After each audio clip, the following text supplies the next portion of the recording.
J'ai fait une école de cinéma qui s'appelle la FEMIS, en section production, section dans laquelle j'ai rencontré mon associé Jérôme Barthélémy, puisque vous m'interviewez aujourd'hui, mais c'est un caïman à deux têtes et on travaille à deux tout le temps. L'animation, c'est venu naturellement parce que Jérôme et moi, on adore le cinéma d'animation et qu'on le considère autant que le cinéma de fiction. Le premier court-métrage d'animation, ça a été celui d'Alice Taylor, qui s'appelle Même en rêve, film en 2D, qui a eu beaucoup de succès, qui nous a un peu lancé aussi, mais le hasard a fait, enfin le hasard, le bonheur, que c'est vrai que nous, on n'est pas des gros producteurs de courts-métrages, on n'en produit que 2, 3 par an, mais on a plutôt tapé assez juste et on a eu pas mal de succès.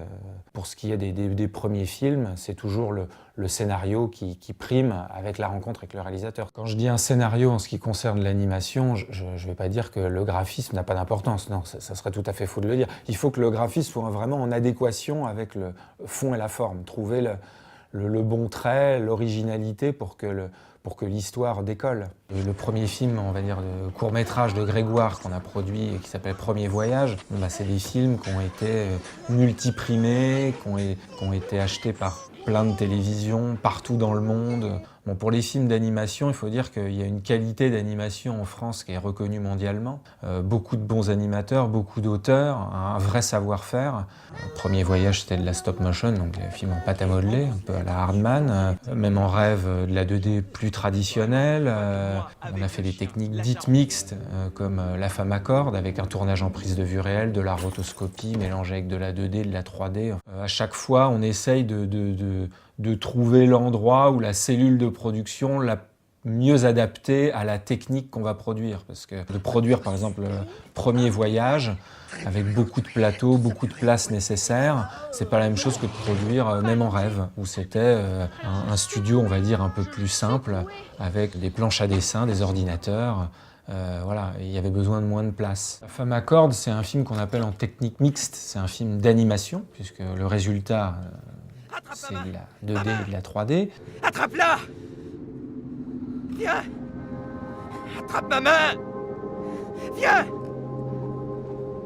Mais on a tourné avec des comédiens, c'est-à-dire dans un plateau, avec quelques décors, tournage comme une fiction, on va dire, sauf qu'il a fallu tout gommer derrière et tout réanimer. Donc, quand on commence le montage du film, que rien n'est animé, c'est assez... ça fait un peu peur, parce qu'on se dit, on est bien loin du compte. On a vu un dossier graphique très fort qui nous a plu dès le début, et puis la rencontre avec Vladimir a été formidable. Mais c'est vrai que ça a été très enthousiasmant de voir à chaque étape le film se fabriquer. Bang Bang, donc c'est le premier film de Julien Bizarro. J'ai tout de suite accroché avec l'histoire et l'univers graphique qui était proposé par Julien, qui avait une solide formation d'animateur puisqu'il sortait de la Poudrière et qu'il avait déjà participé à des longs métrages d'animation comme Ernest et Célestine ou Brendan et Le secret de Kells. Donc un technicien aguerri, mais qui n'avait pas encore réalisé de film, et ça c'était son premier, et un vrai coup de cœur pour l'histoire et pour le style graphique. La technique de Bang Bang, elle est assez simple, hein, c'est de l'animation 2D mélangée avec de la 3D, beaucoup de choses. Maintenant c'est dans le traitement graphique surtout et dans les rendus qui font que ça donne cette patte assez particulière au film, notamment dans les décors, mais c'est un grand travail de la part de Julien et de ses équipes. Ça a été fait beaucoup avec des ordinateurs, mais avec la main des artistes derrière. Après, c'est un travail de longue haleine. Donc, un conseil à donner pour un jeune réalisateur, c'est de croire à son projet. Mais ça, c'est une tautologie. Je pense qu'il n'y a aucun réalisateur qui ne croit pas à son projet, mais il faut s'accrocher, se laisser le temps.